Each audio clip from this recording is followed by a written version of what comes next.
Hi, everybody. My name's Alex Seal. I'm from the University of Surrey, and I'm joined by my excellent colleague, Nairi Kishishi, also from the University of Surrey. Thanks, everybody, for watching our video. We are called the UGPN Academy. The UGPN stands for the University Global Partnership Network.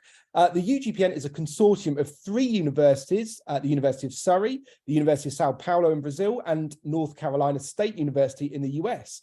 This has been a intra-institutional partnership primarily concerned with exploring and facilitating research collaboration between these institutions. During the COVID-19 pandemic, we really wanted to explore opportunities for more students to benefit from the UGPN. And this is how Nairi and myself got into internationalization at home and designing internationalization at home projects. So what we're going to do today is we're just going to take you for a very small tour of our academy. It runs once a year, every March or April. And we'd absolutely love running it. So we're going to take you through how we do the academy and why we do it. I will just come on firstly to our motivations and aspirations. Like I say, the origins of the academy come from the global pandemic. We really wanted to explore opportunities for students to be connected closely together in a time of real social upheaval. So in the UK and the US, being in lockdown, for example, we really wanted to create a platform for students to be able to collaborate internationally at a time when many were confined to their university dorms or their homes, for example. We also deeply believe that internationalization at home creates a more equitable experience of internationalization. Quite often, I've found that internationalization often rests on thinking about the physical mobility of students between these countries. But we often think that students that can't afford or have caring responsibilities, for example, the requirements of physical mobility make this really difficult. So having internationalization at home allows a more democratic participation within the experience. And it also, for us, shows us that learning is more than a formal curriculum, that actually, definitely in the Surrey context, students do this outside of the normal credit structures. It's a really nice opportunity to learn flexibly and to be able to develop skills within a global community. So this is what we're really trying to foster here. Nairi, do you want to talk a little bit about what we did this year on the project? Sure. So we wanted to find a topic that a range of different students from different disciplines and from different institutions across the world could all connect with. So we decided to focus on the UN Sustainable Development Goals. We asked the students from the different institutions and across the different disciplines and levels that they were in.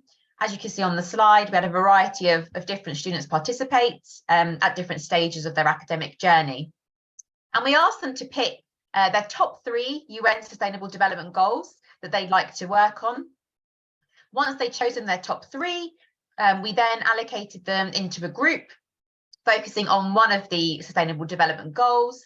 And we made sure that students were working with people in different disciplines, in different years, to really give them that interactive experience with their peers across the different institutions as well. So once the groups were set, we asked the students to create an academic poster talking about why that Sustainable Development Goal was important to them and how their universities were working towards that goal. So we've got lots of different perspectives from the different students that were taking part. As you can see on the slides, we had lots of different activities across the weeks that we ran the activity, and we used digital platforms to help us to consolidate the activities. So we used Zoom. We had 2 live sessions on Zoom where we introduced the activity, and we had some icebreakers. We got the students talking to each other in their groups and also meeting with their mentors. The final activity was about looking at each other's posters, giving some peer feedback and talking about the experience overall. So what went well and what they enjoyed. We also used the program Slack, and this has become a really central feature, I think, of the UGPN Academy. In effect, if you're not familiar with Slack, what Slack allows you to do is it almost allows you to build a mini Facebook just for the academy. So not only are students collaborating on the more formal elements of the poster presentation that Naira is talking about, we can also develop a community behind that. And this is one of the big values that we see in not just the UGPN Academy, but also the wider internationalization at home agenda. It's very much about building a community of students where they can message each other in live time, etc. So I've just got an example here of students on Slack on the first day of the Academy, students coming onto Slack, of introducing themselves. They can respond, they can send emojis, they can live message each other, for example. It's not just about the formal collaboration and building a poster. There's this whole community building aspect going on behind it.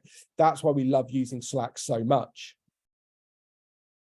And finally, participation was looked at in different ways across the institutions. So some institutions allowed the students to get credit for participating. Other institutions, it was an extracurricular or co-curricular activity. And based on student feedback, we decided to create a certificate to demonstrate their participation. And you can see an examples on the slide there in the two languages that we were working in, so English and Portuguese. So that was something that was fed back to us from the students that they wanted in order to celebrate their participation. Thanks, Naira. Thank you, everybody, for watching. Hope you've enjoyed it. Please get in contact with us with any questions that you have. We're always happy to talk about our experiences with the Academy and our wider experiences with internationalization at home. Thanks, everybody. Thank you.